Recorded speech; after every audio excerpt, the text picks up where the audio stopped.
नमस्कार, news live में आप सबका स्वागत है। मैं हूं आपके साथ चिपन शर्मा और मेरे साथ है मेरी सहयोगी रूपाली शर्मा।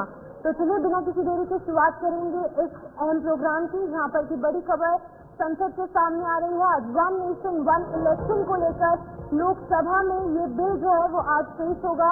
थोड़ी ही देर में लोकसभा में ये अहम बिल जो है वो पेश होने वाला है।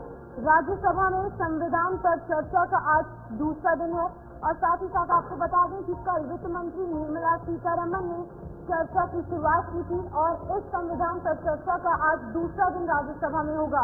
लेकिन अहम दिन इसलिए है क्योंकि वन नेशन वन इलेक्शन को लेकर बेसब्री से इंतजार था और आज लोकसभा में ये अहम बिल जो है वो पेश होने वाला है। तो बिल्कुल इसी के साथ अगर बात की जाए लोकसभा की तो ये बिल पेश होगा और इसी के साथ कल वित्त मंत्री निर्मला सीतारमण ने जिस तरीके से संविधान पर चर्चा की थी, आपको बता दें इसमें भी उसी तरीके की बयानबाजी देखने को मिली, जहां पर लोकसभा में खड़गे और साथ ही साथ धनखड़ आमने सामने थे। तो यहाँ पर निर्मला सीतारमण और साथ ही साथ खड़गे की आपसी बयानबाजी जो है वो देखने को मिली।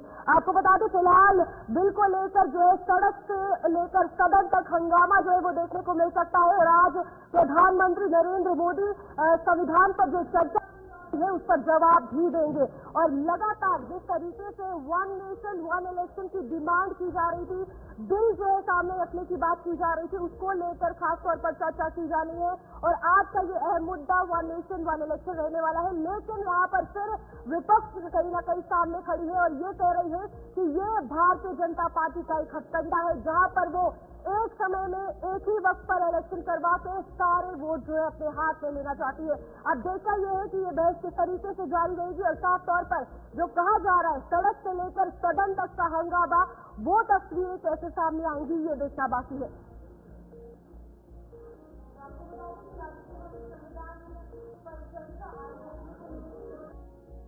Number 4 is the list of business for today. Shri Paz Yesho Naik. Sir, I rise to lay on the table of the House the paper mentioned in my name at serial number 2 in bracket 2 of the today's revised list of business. Shri Pankaj Chaudhary. माननीय सभापति जी, मैं आज की कार्यसूची में मेरे नाम के सामने मत संख्या 2, 3 पर वर्णित कागजात आपकी अनुमति से सदन के पटल पर रखता हूँ। Shrimati Anupriya Patel. With your permission, sir, I rise to lay on the table of the House papers listed against my name at serial number 4 in the list of business for today. Shri D.L. Verma. आदरणीय सभापति महोदय, मैं आपकी अनुमति से आज की राज्यसभा की कार्यसूची में क्रम संख्या 5 पर अपने नाम के सम्मुख अंकित प्रपत्र सभा पटल पर रखता हूँ। Shri Shantanu Thakur. Honorable Chairman, sir, I rise to lay on the table of the House the paper mentioned against my name, the serial number 2 bracket 6 in this list of business. Shri Suresh Gopi. Honorable Chairman, sir, with your permission, I rise to lay the papers on the table of the House listed against my name at serial number 7 in today's list of business. Thank you. Shri Harsh Malhotra. Mr. Chairman, sir, with your permission, I beg to lay the papers on the table of the House as mentioned against my name at serial number 8 in today's revised list of business. Shrimati नीमूबेन जयंती भाई भामनिया। माननीय सभापति महोदय, मैं आपकी अनुमति से आपकी संशोधित कार्यसूची में क्रम संख्या 9 पर अपने नाम के आगे उल्लेखित कागजात सभा पटल पर रखती हूँ। Weighing of CAG report, Shri Pankaj Chaudhary. सभापति महोदय, मैं आज की कार्यसूची में मेरे नाम के सामने मत संख्या 2 पर वर्णित संविधान के अनुच्छेद 151 के खंड 1 के अंतर्गत 10 प्रतिवेदनों की एक प्रति अंग्रेजी तथा हिंदी में आपके महोदय किया है और उसके साथ साथ फर्टिलाइजर की सब्सिडी किसानों को बिफोर लास्ट ईयर दी गई 2,14,000 करोड़, पिछले साल 1,94,000 करोड़ और इस साल भी कोई कमी नहीं आने देंगे। हम किसानों को कम ब्याज पर कर्जा देने का काम कर रहे हैं, किसानों को कम ब्याज पर कर्जा देने का काम कर रहे हैं। किसान क्रेडिट कार्ड है, मैकेनाइजेशन है कृषि का, कृषि उपकरणों तो सब्सिडी पर देने का हम काम कर रहे हैं और एमएसपी पर रिकॉर्ड खरीद अगर की है तो इस सरकार ने माननीय अध्यक्ष महोदय की है।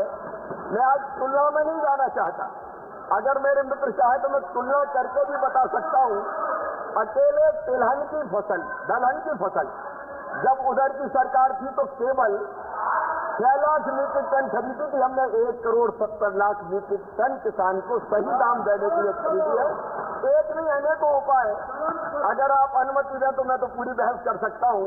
ये सरकार कर रही है और उससे निश्चित तौर पर किसानों की आय बढ़ रही है, ये मैं दावे के साथ कहता हूं। Honourable member supplementary. माननीय अध्यक्ष जी, इसमें कोई दो राय नहीं कि माननीय कृषि मंत्री जी जैसा लक्ष्यदार भाषण कोई नहीं दे सकता है। आप प्रश्न पूछ, लेकिन जमीन पर हालात भाषण से अलग है।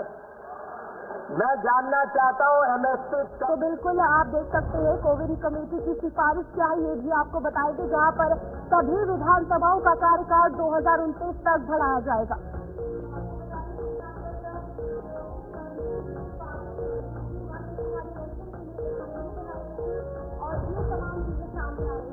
नो कॉन्फिडेंस हंग असेंबली मोशन होने पर चुनाव दोबारा हो, ये तमाम चीजें जो है वो कोविड कमेटी में यहाँ पर साझा की गई है। पहले फेज में लोकसभा विधानसभा चुनाव एक साथ करवाए जाएंगे, यानी कि 2 फेजेज में जो है वो इलेक्शन होंगे और दूसरे फेज में 100 दिन के भीतर ही लोकल बॉडी इलेक्शन करवाए जाएंगे, यानी कि पंचायती राज चुनाव और अर्बन लोकल बॉडीज के चुनाव। बिल्कुल इसी के साथ चुनाव आयोग चुनाव के लिए सिंगल वोटर लिस्ट तैयार करेंगे। तो कोविड कमेटी में क्या कुछ रखा गया है, सत्ता पक्ष और विपक्ष क्या कुछ टैक्स दे रहे हैं। एक देश एक चुनाव के पक्ष और विपक्ष में जो दलीलें हैं वो भी सामने आ रही हैं। बिल्कुल समर्थन करने वाले दलील दे रहे हैं कि चुनाव खर्च में कमी आएगी, तो ये साफ तौर पर सत्ता पक्ष और विपक्ष की तरफ से कहा जा रहा है। और वहीं पर विरोधी इसे संविधान के खिलाफ साफ तौर से बता रहे हैं, क्योंकि ऑपोजिशन का काम है सरकार की नीतियों के खिलाफ खड़ा होना। बिल्कुल समर्थक कह रहे हैं कि मतदान जो है वो बढ़ेगा, लेकिन विपक्ष भी पूरा पलटवार इस पर करता हुआ नजर आ रहा है। वहीं पर विपक्ष इसे जवाबदेही कम होने की बात कह रहा है। वो कह रहे हैं कि अकाउंटेबिलिटी जो है वो कहीं ना कहीं भारतवर्ष में कम होती नजर आ सकती है। समर्थकों का तर्क है कि आचार संहिता एक बार लगेगी, जिस तरीके से बार बार देश में कोड ऑफ कंडक्ट लग जाता है। वहीं पर विरोध करने वाले लोगों का साफ तौर से कहना है कि 5 साल में एक बार चुनाव पर सरकार जो है निरंकुश हो जाएगी, और ये तमाम चीजें जो है वो विपक्ष साफ तौर से कहता नजर आ रहा है। इसके बाद अगर बात की जाए तो समर्थन करने वाले दलों का कहना है कि इससे विकास के काम प्रभावित नहीं होंगे, क्योंकि आचार संहिता लगते सारे काम जो है वो ठप कर लिए जाते हैं। वहीं पर जो विपक्ष है, जो विरोधी है, उनका ये मानना है कि इस एक देश एक चुनाव से जो क्षेत्रीय मुद्दे हैं उनकी अनदेखी हो जाएगी, क्योंकि लगातार कोड ऑफ कंडक्ट लग जाता है।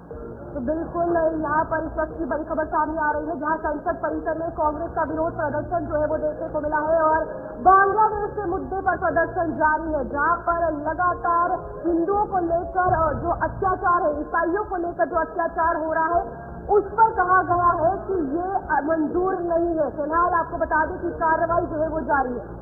संसद परिसर में कांग्रेस ने हंगामा एक बार फिर से शुरू कर दिया है, जहाँ पर हमने देखा संभल मुद्दा। अब यहाँ पर एक बार फिर से बांग्लादेश में जो अल्पसंख्यक जो माइनॉरिटीज है उन पर किस तरीके से अत्याचार बांग्लादेश में हो रहा है, ये तमाम मुद्दों को लेकर संसद में जो कांग्रेस पार्टी और सहयोगी दल है वो एक बार अपनी आवाज उठाते नजर आ रहे हैं। पहले हमने देखा अडानी भ्रष्टाचार मुद्दा उठाया गया, उसके बाद संबल हिंसा मुद्दा उठाया गया, लेकिन अब एक बार इंटरनेशनल मुद्दे, जो अंतर्राष्ट्रीय मुद्दों को लेकर भारत के संसद में जो है वो लगातार हंगामा काटा जा रहा है, यानी कि कोई ना कोई मुद्दा जो है वो खड़ा करने की कोशिश की जा रही है, ताकि संसद की कार्रवाई में कहीं ना कहीं खलल जो है वो डाली जा पाए। लेकिन अभी फिलहाल फिलिस्तीन का जो संसद से बैग हमने कल तस्वीर देखी थी कि प्रियंका गांधी वाड्रा, जो कि वायनाड से मेंबर ऑफ पार्लियामेंट है, उनके द्वारा फिलिस्तीन का एक बैग लेकर वो यहाँ पे संसद में पहुंची, कुछ फोटो शूट भी करवाए गए, और अल्पसंख्यक यानी कि हिंदू ईसाइयों पर जो अत्याचार लगातार बांग्लादेश में हो रहा है वो मंजूर नहीं है, विपक्ष का साफ तौर से कहना है।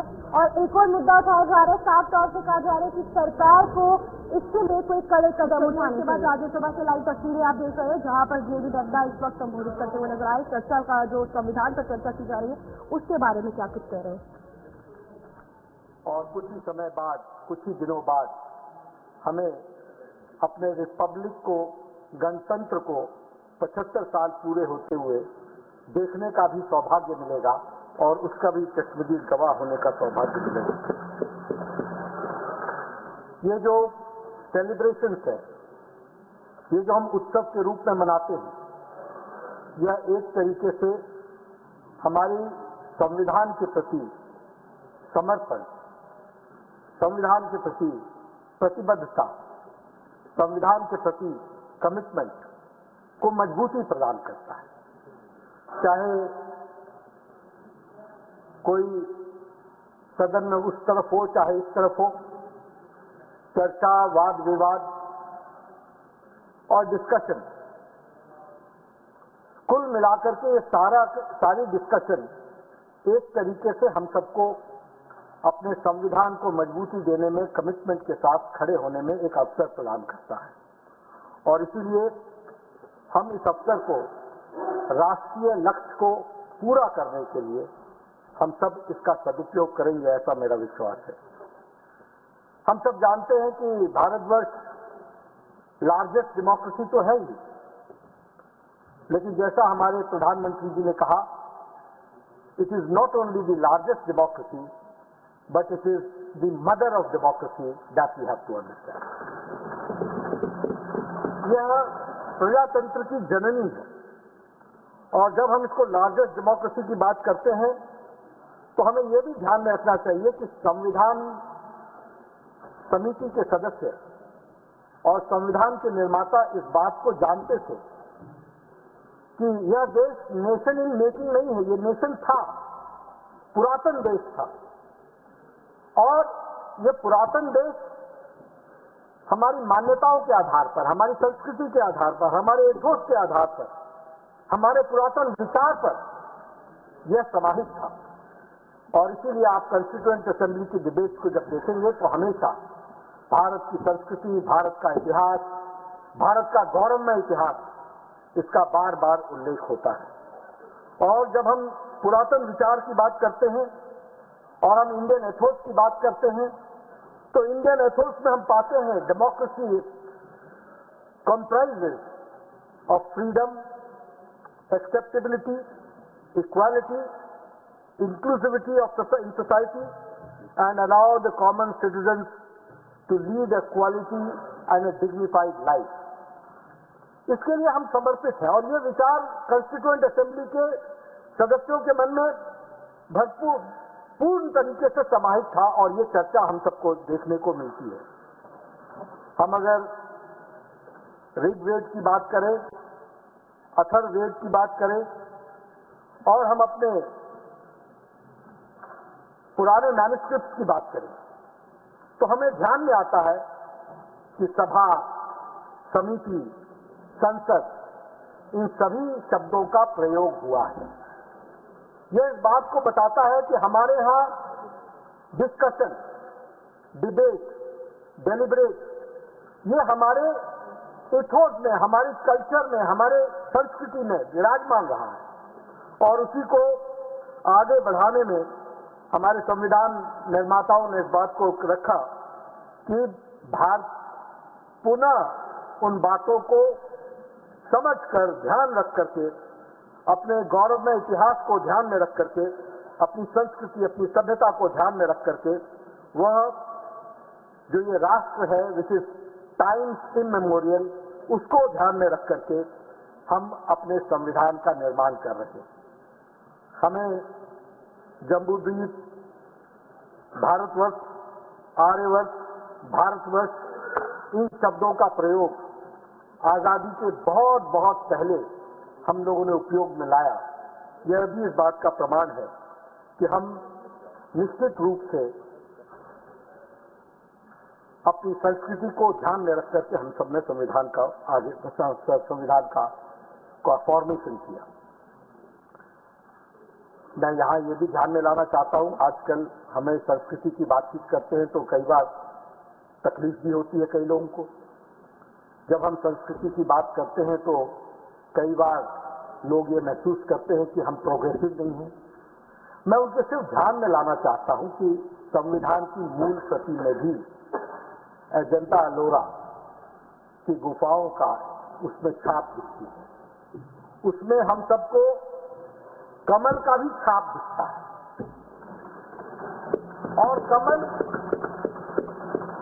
इस बात को प्रतिबिंबित करता है, कमल इस बात को प्रतिलक्षित करता है कि हम कीचड़ में से, दलदल में से निकल करके आजादी की लड़ाई लड़ करके हम नए सुबह के साथ खड़े होने के लिए तैयार हैं और नए संविधान के साथ खड़े होंगे। और इसलिए हमारा संविधान भी हमको उस कमल से ये प्रेरणा देता है कि तमाम मुसीबतों के बावजूद हम प्रजातंत्र को मजबूत करने में कोई कसर नहीं छोड़ेंगे, इस कमिटमेंट के साथ खड़े होंगे। अगर मैं पिछले 75 साल की जर्नी यात्रा की चर्चा करूं तो मैं इतना जरूर कहना चाहूंगा, जिसका उल्लेख आदरणीय वित्त मंत्री जी ने डिबेट को प्रारंभ करते हुए कहा और उन्होंने अंबेडकर को उद्धृत किया, बाबा साहब अंबेडकर जी को उद्धृत किया और उन्होंने बाबा साहब अंबेडकर के शब्दों में उसको कहा और उससे पता चलता है कि बाबा साहब अंबेडकर कितने दूरदर्शी थे और कितनी दूरदृष्टि उनकी थी। How far sighted he was. And what he said was, I repeat, yesterday Madam Sitaraman ji has elaborated it, but I am repeating it. However good the Constitution may be, it is sure to turn out bad because those who are called to work it happen to be a bad lot. However bad the Constitution may be, it may turn out to be good if those who are called to work it happen to be a good lot. मैं इसको इसलिए उद्धृत कर रहा हूं क्योंकि मेरे वक्तव्य में ये गुड लॉट और बैड लॉट बार बार आने वाला है। That we have to understand. संविधान को बहुत गहराई से हमारे संविधान निर्माताओं ने रखा था, लेकिन संविधान के साथ छेड़छाड़ करना यह भी बैड लॉट ने शुरू से ही ठान ली और वह जब बैड लॉट में ठानी, मैं जर्नी की बात कर रहा हूं, यात्रा की 20 मीटर से अधिक बड़े जहाजों के लिए स्वचालित पहचान प्रणाली अनिवार्य किया गया और प्रधानमंत्री मत्स्य संपदा योजना के अंतर्गत मत्स्य पालन विभाग द्वारा मछली पकड़ने वाली 20 मीटर से कम लंबी नौकाओं पर 1 लाख ट्रांसपोंडर भी लगाए गए। मछली पकड़ने वाली नौकाओं की राजमार्ग कलर कोडिंग की गई है, जिससे आसानी से पहुंची जा सके, सीमा को पार न कर सके जितना उनको अनुमति दी जाती है। तो मत्स्य पालन विभाग द्वारा मत्स्य पालन जहाजों के आंकड़ों की केंद्रीय रजिस्ट्री का रख रखाव किया जा रहा है। महोदय, प्रधानमंत्री मत्स्य संपदा, बस एक लाइन है महोदय, के तहत मत्स्य पालन विभाग द्वारा मछुआरों को पीवीसी लेपित यानी आधार कार्ड जारी किया गया है। अंतर एजेंसी समन्वय एवं सूचना इत्यादि की नियमित निर्बाध का प्रदान करते हैं। महोदय,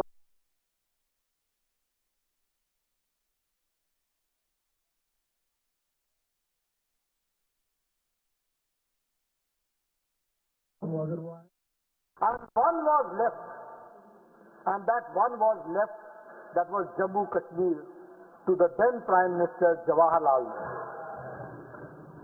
माननीय नड्डा जी, 1 मिनट तक। माननीय सदस्यगण, on behalf of this august house, I have great pleasure in welcoming His Excellency Mr. Alen Simonian, President of the National Assembly of the Republic of Armenia, along with the members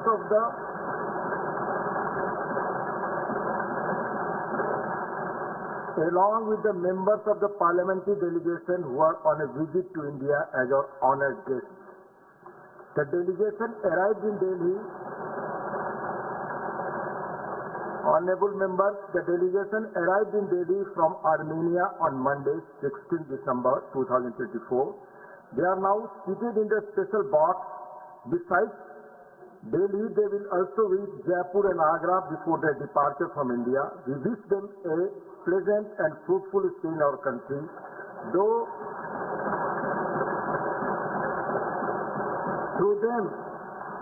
them we convey our greetings and best wishes to the members of the Parliament of Armenia, the government and the friendly people of Armenia.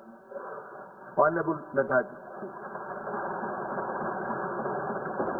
तो मैं कह रहा था कि एक जम्मू कश्मीर की रियासत जिसका जिम्मा जवाहरलाल नेहरू जी उस समय के प्रधानमंत्री जी ने दिया था, और हम सब जानते हैं कि महाराजा हरि सिंह ने जो इस देश के साथ जम्मू कश्मीर की रियासत को विलय किया था, लेकिन एक एक्स्ट्राऑर्डिनरी प्रोविजन के माध्यम से इस बात का प्रयास हुआ कि शेख अब्दुल्ला को जम्मू कश्मीर के विषयों में इन्वॉल्व किया, और उसके लिए जम्मू कश्मीर के बारे में जवाहरलाल नेहरू ने शेख अब्दुल्ला से कहा कि आप अंबेडकर से बात करें, अंबेडकर जी से बात करें, बाबा साहब अंबेडकर जी।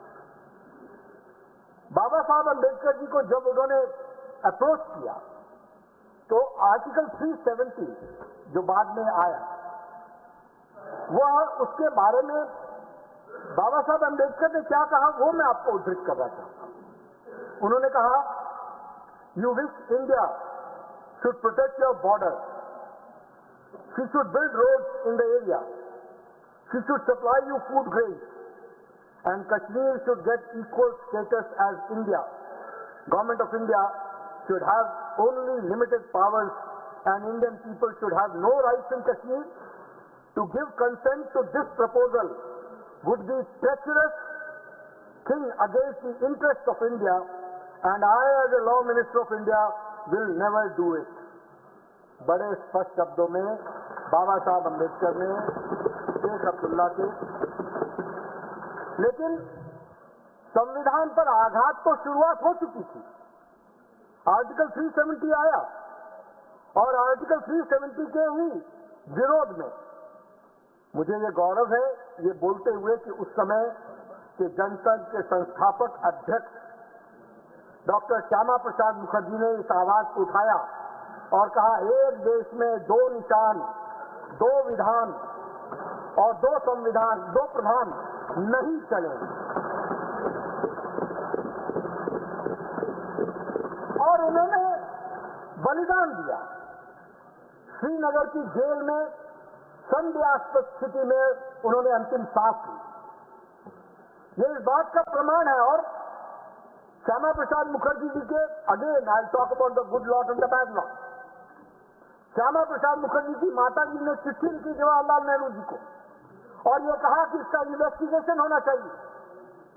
उनकी रहस्यमय मौत हुई है, लेकिन वह आवाज दबा दी गई, वह रिक्वेस्ट को नकार दिया गया। यह भी इतिहास के पन्नों में दर्ज है। मैं यहां यह भी बताना चाहता हूं कि नहीं सिर्फ आर्टिकल 370 आया, again it is a question of good lot and bad lot, कैसे चीजें चेंज करती हैं। आर्टिकल 370 में एक प्रेसिडेंशियल ऑर्डर के माध्यम से 1954 में 35A लाया गया और 35A को प्रेसिडेंशियल असेंट जो दिया गया, that was then without parliamentary debate.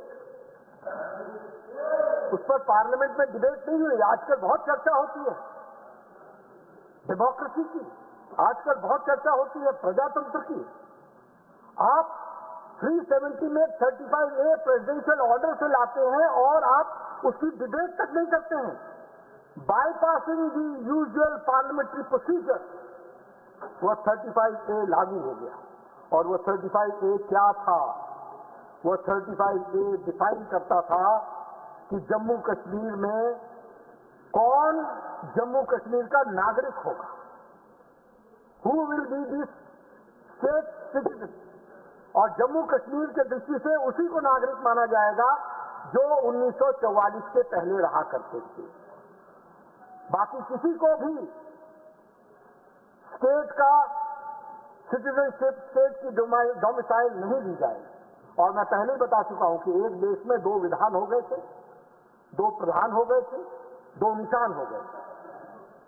तो एक काम दिया प्रधानमंत्री जवाहरलाल नेहरू जी को, और वो हम सबको धारा 370 के रूप में देखने को मिला, और पिछले दरवाजे से 35A देखने को मिला। और इसके माध्यम से मैं यहां पर यह भी बताना चाहता हूं कि जो POK से आए हुए, पाकिस्तान ऑक्युपाइड जम्मू कश्मीर से जो आए, वह शरणार्थी भी जम्मू कश्मीर के नागरिक नहीं बन सके। इसको भी हमको ध्यान में रखना चाहिए। नतीजा क्या निकला? नतीजा ये निकला कि आप देखिए, what was the impact of article 370। इस पर कभी चर्चा नहीं हुई, और मैं इसलिए कहता हूं कि संविधान में क्या क्या जर्नी देखी है वो हमको समझना चाहिए। 106 laws passed by the Indian Parliament were not applicable in Jammu and Kashmir. 106 laws passed by the Parliament of India were not applicable in Jammu Kashmir, which includes Prevention of the Atrocities Act, Human Rights Act. Atrocities of Human Rights, वो भी included नहीं था। आपको जानकर के आश्चर्य होगा कि POCSO was not implemented in Jammu Kashmir. Prevention of children from sexual abuse, आपको जानकर के आश्चर्य होगा कि women property rights was not implemented, जिसके सबसे बड़े वोकल एडवोकेट जवाहरलाल नेहरू थे। That was not applicable in Jammu and Kashmir. और आपको जानकर के ये भी आश्चर्य होगा कि अगर कश्मीरी बहन किसी नॉन कश्मीरी से शादी हो जाए तो वो भी प्रॉपर्टी राइट से वंचित हो जाती थी। यह स्थिति आकर के थी। और जो राजीव गांधी जी ने 73rd, 74th अमेंडमेंट एक्ट लागू किया, वह भी जम्मू कश्मीर पर लागू नहीं था। That was also not applicable on Jammu and Kashmir. Gujjar Bakarwal को रिजर्वेशन नॉट एप्लीकेबल।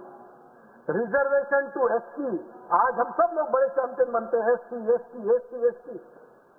कहां चुप रहे सब? कहां क्यों नहीं बोल पाए SC के रिजर्वेशन के बारे में? क्यों नहीं बोल पाए गुजर बकरवाल के रिजर्वेशन के बारे में? मैं यहां यह भी आपको बताना चाहता हूं कि वेस्ट पाकिस्तान से आए हुए हमारे यहां इस देश में 3 प्रधानमंत्री और उप प्रधानमंत्री थे। मनमोहन सिंह जी वेस्ट पाकिस्तान से आए थे, वो यहां आकर के प्रधानमंत्री बने।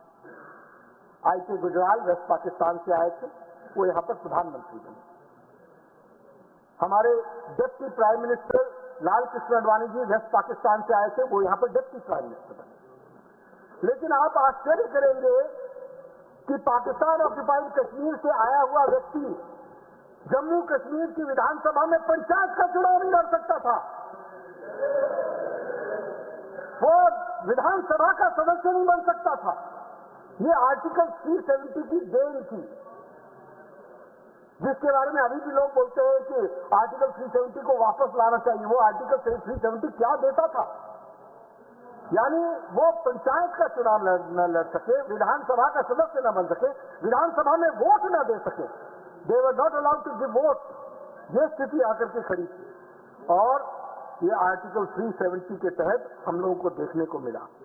आपको जान करके बहुत आश्चर्य होगा कि तो अब राज्यसभा से सीधा प्रसारण देख रहे थे, जहाँ पर कि JP नड्डा जो कि जम्मू कश्मीर के प्रभारी और साथ ही साथ हेल्थ मिनिस्टर भी हैं, वो क्या कुछ कह रहे थे। संविधान पर चर्चा जो है वो लगातार कर रहे थे। उन्होंने कहा कि संविधान पर चर्चा करना हमारे लिए बहुत अच्छी बात है, और कहीं ना कहीं जो भारत है वो सबसे बड़ी डेमोक्रेसी के रूप में उभर कर पूरे इंटरनेशनल तौर पर सामने आ रहा है। यहाँ पर वक्त एक छोटे से ब्रेक का है, फिर वापस लौटेंगे। आप बने रहिए हमारे साथ।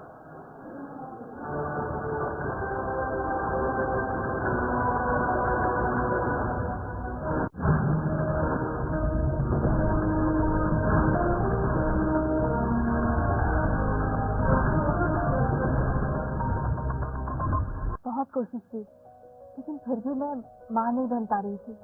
फिर हमें IVF के बारे में पता चला और उसकी मदद से हमें बच्चे की खुशी मिली। इसी तरह IVF ने लाखों कपल्स के सपनों को सच किया है। 1 साल तक अगर कोई संतान ना होने की समस्या से जूझ रहे हैं तो आज ही डॉक्टर से अपना इनफर्टिलिटी कंसल्टेशन कराएं। इंदिरा IVF, न्यू संतानता और test baby centre. Kashmiri GI label मसनूआत की QR कोड की ऑथेंटिकेशन के साथ पेशकश है फनकाराना दस्तकारी से तैयार करदा हर एक मसनूआत जो कश्मीर की दस्तकाराना तहजीबी पस मंजर की कहानी बयान करती है। इस बात को यकीनी बनाने के लिए कि आपके सामने कश्मीरी फन का हकीकी जौहर ही है, एक लम्हा निकालें और अपने प्रोडक्ट पर QR कोड स्कैन करें। आपकी खरीदारी की सदाकत की तौसीक करने से आपको ये एतमाद मिलता है कि ये एक हकीकी कश्मीरी GI लेबल वाला शाहकार है। टाइम जब एक्सरसाइज का हो तो फिर आलस रहता। हेल्थ और फिटनेस में नो कॉम्प्रोमाइज। बात जब प्योरिटी की हो तो मेरे लिए सिर्फ हमदर्द है, क्योंकि क्वालिटी से नो कॉम्प्रोमाइज। इसलिए प्रकृति की शुद्धता और हमदर्द के 100 सालों से भी ज्यादा का भरोसा। हमदर्द है, प्योर है।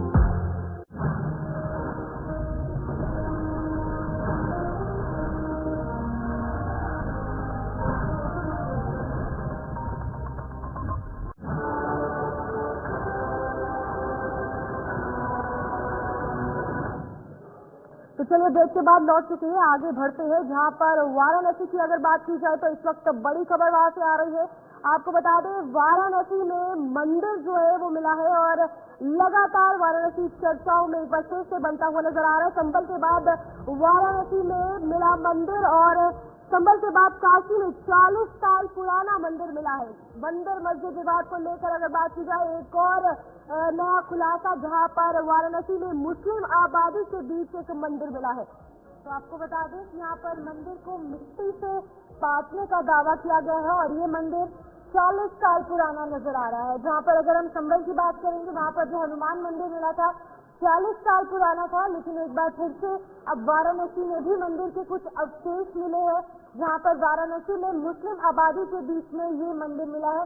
तस्वीर आपके सामने ये वही मंदिर है जो कि अभी कुछ देर पहले मिला है और मंदिर को मिट्टी से पाटने का दावा यहाँ पर किया गया है। तो आपको बता दें कि एक बार फिर से जो मंदिर मस्जिद विवाद है वो सभी जगह गर्माता जा रहा है। जहाँ पर हम मथुरा की बात करें, संभल की बात करेंगे या फिर अगर हम काशी की बात करेंगे, तमाम जगह जो है जहाँ पर मंदिर जो है उनके अवशेष मिल रहे हैं।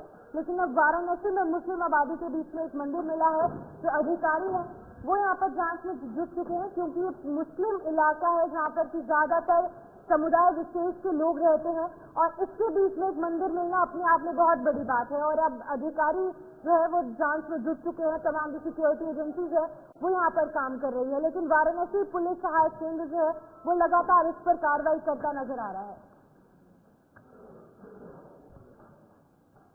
तो बिल्कुल आपने सुना जहाँ पर वाराणसी में मंदिर मिला है और आगे बड़ी खबर सामने आ रही है जहाँ पर एक तरफ मंदिर मस्जिद विवाद है तो दूसरे अगर सिलसिले में भी खबर की बात की जाए तो आपको बता दें संभल में मंदिर में पूजा पाठ जो है वो जारी है और आज भी मंदिर में पूजा पाठ जो है वो देखा जा रहा है।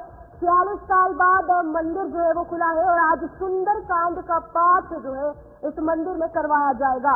मंदिर में विधिवत पूजा अर्चना का सिलसिला जो है वो जारी है। आरती के साथ हनुमान चालीसा का पाठ और रुद्र अभिषेक भी जो है वो किया जाएगा। जहाँ एक तरफ हनुमान मंदिर मिला है, एक तरफ शिव मिला है और खंडित मूर्तियां भी कुएं से मिली, लेकिन लोगों के जिस तरीके की आस्था इस मंदिर से जुड़ती हुई नजर आ रही है ये देखने वाली बात है, क्योंकि 46 साल बाद इस मंदिर में पूजा अर्चना हुई है और आज सुंदरकांड का पाठ किया जाएगा।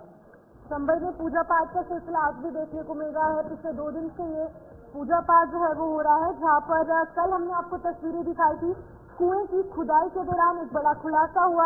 प्रशासन को कुएं की खुदाई के दौरान 3 खंडित मूर्तियां मिली हैं और मां पार्वती, गणेश भगवान और कार्तिकेय की मूर्तियां यहाँ पर मिली है और आरती के साथ साथ हनुमान चालीसा का पाठ भी वहाँ पर हो रहा है। 19 कूपों वाले संभल में अब तीसरा कुआं भी मिल चुका है। चलिए संभल से हमारे संवाददाता विजेंद्र सिंह हमारे साथ जुड़ चुके हैं, उनसे जानकारी लेंगे। विजेंद्र, जिस तरीके से लगातार मंदिर में पूजा अर्चना जो है वो की जा रही है, लोगों की आस्था इस मंदिर से जुड़ती हुई नजर आ रही है, क्या कुछ अपडेट है? क्योंकि दूसरी तरफ ये देखने को मिल रहा है न ही सिर्फ संभल में बल्कि वाराणसी में भी और मंदिर निकले हैं।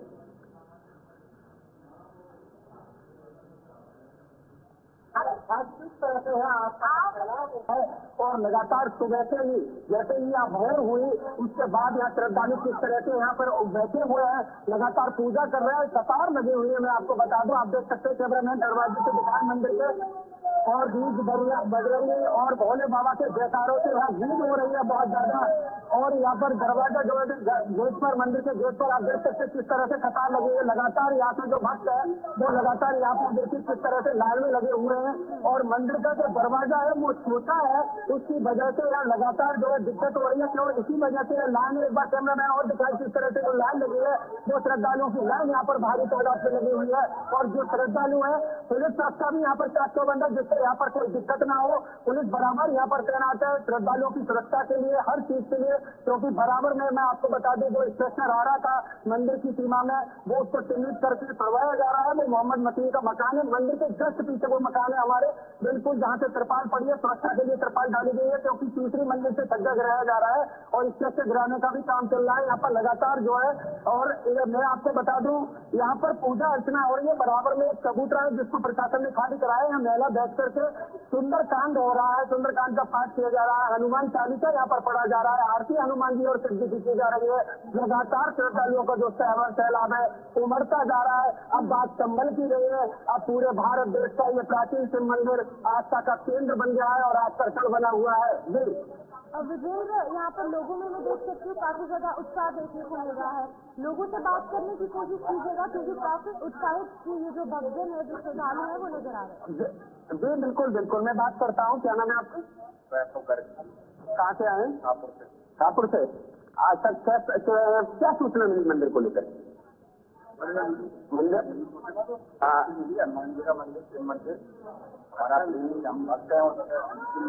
ये जानकारी मिली 46 साल के बाद मंदिर खुला है। परिवार के साथ आए, जय श्री राम के नाम से गूंज हो रही है। देखो एक दल भी इन्होंने प्रसाद बांटा है, उनसे बात करने की कोशिश करेंगे। ये हमारे साथ है, आप देख सकते हैं। क्या नाम है आपका? प्रगति। कहाँ से आए आप? अच्छा, देखिए सिंहपुर से आए, पूजा अर्चना की मंदिर को लेकर क्या चाहिए? बहुत खुशी है, बस पता नहीं सकते कितने दिनों बाद मंदिर खुला है, दर्शन हुए, बहुत अच्छा लग रहा है। और आप लोगों का सपोर्ट है हमारे साथ। बोलो जय श्री राम, जय श्री राम। आप देख सकते हैं किस तरह से जो भारी उत्साह श्रद्धालुओं में देखा जा रहा है, चाहे वो महिला श्रद्धालु हो चाहे पुरुष श्रद्धालु हो। और मैं आपको बता दूं कि यहाँ पर छोटे छोटे जो बच्चे हैं वो यहाँ पर मंदिर के दर्शन करने पहुंच रहे हैं। लगातार यहाँ पर भीड़ है। एक बार कैमरामैन और दरवाजे से दिखा कितनी लंबी लाइन लगी हुई है यहाँ पर। और जो श्रद्धालु है जिस तरीके से वहाँ पर भारी जनसैलाब, श्रद्धा का सैलाब जो उमड़ा हुआ है, प्रशासन किस तरीके से काम कर रही है वहाँ पर अभी इस वक्त? जी बिल्कुल, मैं आपको बता दूं, यहाँ संभल में जो है अभी यहाँ के जो जिला अध्यक्ष थे भाजपा के हरेंद्र सिंह रिंकू जय यहाँ पहुंचे थे। उन्होंने यहाँ माता टेका था, उन्होंने पूजा अर्चना की थी। तो किस तरह से जो श्रद्धालु वो लगातार यहाँ भीड़ पर रही, लेकिन सुरक्षा व्यवस्था के प्रशासन की कार्रवाई की बात करें तो इस सीट के अलावा जो सीट और प्रशासन ने चिन्हित कर लिए हैं उनको खुदवाया जा रहा है, उनको देखा जा रहा है। क्योंकि कल जो कूप की खुदाई हुई थी, अब कूप की खुदाई रोक दी है, उस पर जाल डाल दिया है। क्योंकि ये श्रद्धालुओं की सुरक्षा की व्यवस्था की बात है, इसलिए स्ट्रक्चर छूट रहा है तो उससे पूरी तरह बैरिकेड करके जो कुएं की साइड है वो बंद कर दिया। क्योंकि इसमें कल 3 मूर्तियां निकली थी और मूर्तियों को जिला अधिकारी ने अपनी देख रेख में रखा है, जिससे कि ASI की टीम निश्चित कर सके मूर्तियां कितनी पुरानी है, किस तरह से खंडित हुई, उस पर भी जांच कर रही है। लेकिन संभल में मंदिर के आसपास जहां भी अतिक्रमण हुआ है पूरी जांच हो रही है। राजस्व विभाग की टीम को जिम्मेदारी दी गई है, चिन्हित किया जा रहा है और जहां भी अतिक्रमण है उसको ध्वस्त किया जाएगा। विजेंद्र, जहाँ पर एक तरफ हम देख सकते हैं भक्तों में भारी उत्साह है, वहीं पर पूजा अर्चना चल रही है, हनुमान चालीसा का पाठ हो रहा है, जयप्रकाश के नारे लगे जाते हैं। लेकिन देखिए प्रशासन जो है लगातार अपनी कार्रवाई को अंजाम दे रहा है। पुलिस अलग से जो उपद्रवी है उनके खिलाफ कार्रवाई कर रही है। पूरा संक्षेप में बताएगा किस तरीके से कमेटी जो कि ASI की टीम थी वो काम कर रही है, पुलिस काम कर रही है और अभी तक क्या कुछ नजारा वहाँ पर है?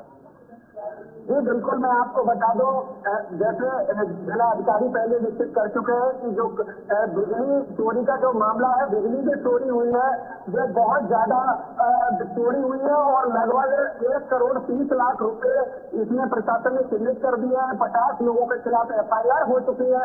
उपद्रवी जो साजिश थे उनको जेल भेजा जा चुका है। 100 से ज्यादा अधिक लोगों को आइडेंटिफाई कर लिया है और लगातार इन चीज पर कार्रवाई हो रही है। लगातार इस पर जो है नजर भी प्रशासन की दोनों तरफ बनी हुई है, क्योंकि ये मंदिर का जो मामला है, जो 24 नवंबर को सर्वे हुआ था, जो बवाल हुआ था, उस पर राजनीति भी गर्मा रही है और लगातार जो आरोप प्रत्यारोप चल रहे हैं, जैसे योगी मुख्यमंत्री जो विजेंद्र, अभी भी वहाँ पर कुएं के पास जो चबूतरा है वहाँ से भी अतिक्रमण जो है हटाया जा रहा है, उसको लेकर क्या कुछ कहना, क्योंकि कुएं की खुदाई की बात की जाए तो वो अभी तक जारी है।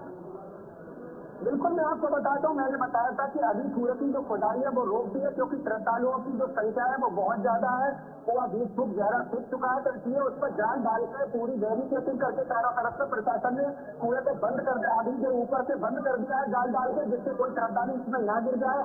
और ऊपर से जो कुएं के ऊपर स्ट्रक्चर था, मोहम्मद मतीन का मकान है, उन्होंने आगे छज्जा निकाला और छज्जे को तोड़वाया जा रहा है। कल एडिशनल एसपी जो श्री चल रहा है, उन्होंने निश्चित कर दिया कि आप तोड़वा दीजिए, नहीं हम इसको ध्वस्त कर देंगे। तो जो मोहम्मद मतीन है वो खुद उस छज्जे को तोड़वा रहे हैं और 3 मंजिल तक 3 छज्जे हैं, धीरे धीरे उनको ऊपर से तोड़ा जा रहा है, तरपाई डाल दी गई है।